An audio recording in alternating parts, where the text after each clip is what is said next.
આપ સર્વોને હેતપૂર્વક જય શ્રી સ્વામિનારાયણ।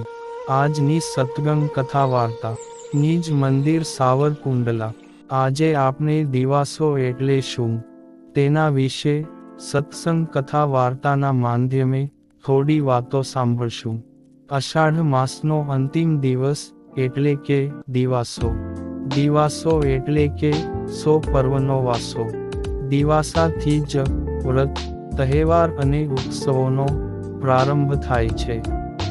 દિવાસાથી લઈ દિવાળી સુધી લગભગ 100 દિવસનો સમય રહે છે અને તે સંપૂર્ણપણે ઉત્સવમય રહે છે। એટલે જ અષાઢી અમાસનો દિવસ ખૂબ ઉત્તમ માનવામાં આવે છે। આપણો દેશ એ ઉત્સવપ્રિય દેશ છે। આપણા અઢળક તહેવારોનું ધાર્મિક અને સામાજિક રીતે ખૂબ મહત્વ છે। એવી જ રીતે દિવાસાનું પણ આપણી સંસ્કૃતિમાં ખૂબ મહત્વ છે। આપણે ત્યાં સ્ત્રીઓ માટે કેટલાય વ્રતનો શાસ્ત્રોમાં ઉલ્લેખ છે। નાની બાળકીઓ ગૌરીઓ એટલે મોળાકતનું વ્રત કરે છે, તો તરુણાવસ્થામાં પહોંચેલી દીકરીઓ જયા પાર્વતી કે ફૂલ કાજળીનું વ્રત કરે છે, તો પરિણીત સ્ત્રીઓ એ વ્રત જીવ્રતનું વ્રત કરે છે।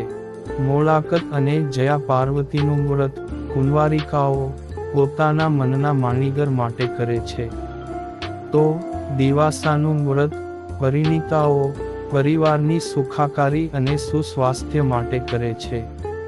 કહે છે કે દિવાસાનું વ્રત કરનાર સ્ત્રીને એ વ્રત અને જીવ્રતમાં અખંડ સૌભાગ્યના આશીષ આપે છે।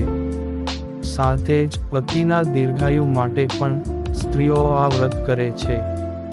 એટલું જ નહીં, સંતાન સુખના પણ આશીર્વાદ આપે છે। દિવાસાનું વ્રત દિવાસાના વ્રતના મહાત્મ્ય સંબંધી કથાઓ આપે પણ લોકમુખે સાંભળી હશે।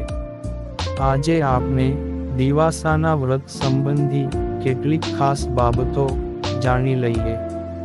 દિવાસાના દિવસે એ વ્રત અને જીવ્રત એમ બે પ્રકારના વ્રત થાય છે। નવપરિણીતાઓ એ વ્રત અને મોટી ઉંમરની મહિલાઓ જીવ્રતનું વ્રત કરે છે। વ્રત કરનાર મહિલા ઉપવાસ રાખે છે। દિવાસાના ઉપવાસમાં સ્ત્રીએ મીઠાં વગરનો જ ખોરાક લેવાનો હોય છે। દિવાસાનું વ્રત કરનાર સ્ત્રી જુવારાની વાવણી કરે છે। એ વ્રતમાં જીવ્રતમાંની પૂજા અર્ચના કરે છે અને સાથે જ 3 પ્રહર સુધી જાગરણ કરે છે।